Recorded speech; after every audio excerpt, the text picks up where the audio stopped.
I'd like to acknowledge Vice-Chancellor and President Professor Carolyn Evans, and also acknowledge the fact that hearing that biography read out somehow seemed longer than it did to live it. So, note to self, edit biography. I'd also like to acknowledge the Chancellor, Mr Henry Smurden AM, as well as the distinguished guests we have here today, First Nation friends who are here, but also especially the family members who have been lucky enough to be sitting up in B Reserve, especially those who were told by their children, please don't shout and holler when I get up to accept my degree. I hope you didn't listen to a word of them. Don't start listening to your children now just because they're university graduates. Though I would like to note, Vice-Chancellor, it seemed that maybe the opposite was true for the musical theatre graduates, who have obviously trained their family and friends to cheer often and loudly, which I think is an excellent education, and I hope agents are taking note. I'm really honoured to be here today and standing in front of you guys, this sea of caps and capes, like a very restrained version of the Avengers, and it is a tremendous honour that Griffith University has offered me the chance to wear this gown today and to not move my head very quickly because I wasn't able to attend my own graduation.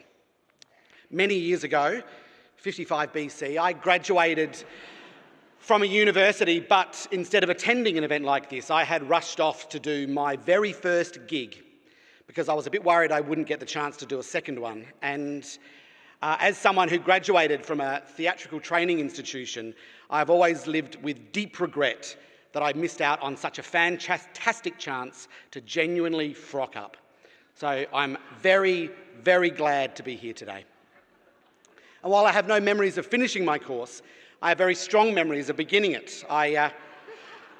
Strangely, I studied with an acting training course, and what I'd heard before starting there was on the very first day, as a way of kind of letting you know how tough it is out in the real world, they would tell you to look around the room, see all of your peers sitting there, and know that a big percentage of these people wouldn't be there by the time you finish your course. Now, that was a complete urban myth. And actually what happened when I started the course is we were met by a very Dumbledore-looking head of school, and what he said was, creativity and performance is not something that can be taught, but something that can be learned. And as someone that was starting a relatively expensive university course, I found that deeply dissatisfying to hear. I ended up training as a musical theatre director, which I sort of stumbled backwards into without necessarily planning to do that. But luckily it suited me, because I never really had the personality to be a painter or a novelist or arguably a doctoral candidate. What I really enjoyed was collaboration. What I really liked was the chance to work with other people. I maybe got bored in my own company. I wrote this speech a couple of days ago. I'll read you this next section. I'm probably the only person that can truthfully say that through musical theatre, I learned the most important things in life. Now, having heard the previous speech, Clancy, and seen some of the people here today, I know I'm not the only person that has learnt important lessons through musical theatre. And they aren't just how to do spectacular jazz hands and how to make a very dramatic exit.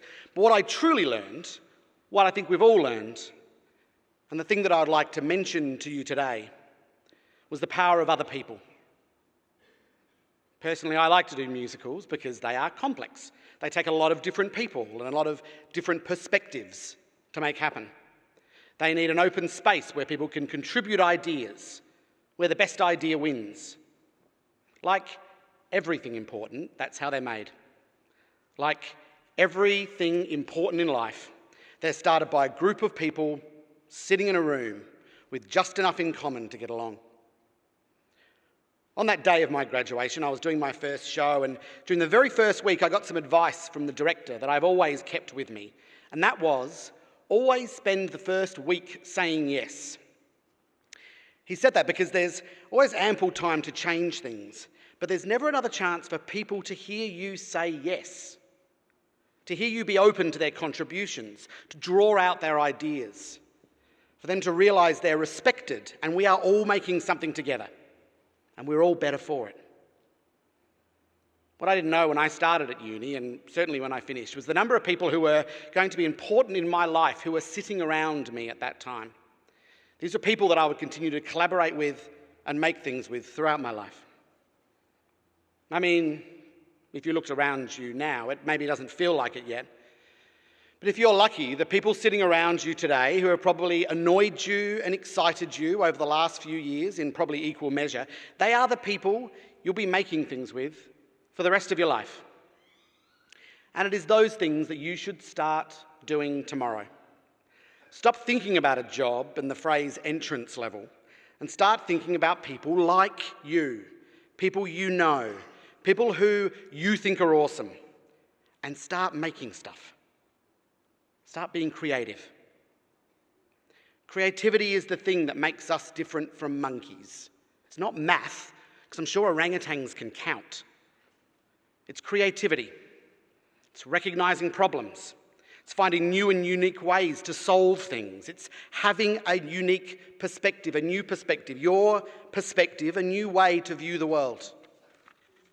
Creative thought gathers momentum when you collaborate with others, where you build and build each creative idea brick by brick upon each other. And in your generation, creative pursuits will go from arguably a luxury career to the only viable career to pursue. If you want to future-proof yourself, the core skills you need are empathy, the ability to collaborate and be creative. That's your value. It's a lot easier to potentially perfect artificial intelligence than it is to create artificial emotional intelligence, and it's worth it. The Hills hoist and the personal computer, the bladder inside box wine and Google, as well as every novel, every play, and every great first album, these were all made by people in living rooms and garages. You will make the future, you'll make it with your friends, and you'll make it in your living room. And don't sit here today and look out that door as if that's where the future is. Look to each other and then smash through those doors and take the future over. We need you guys to fix it and build it, collaborate together to see and create the future we need. What you make, that's your legacy.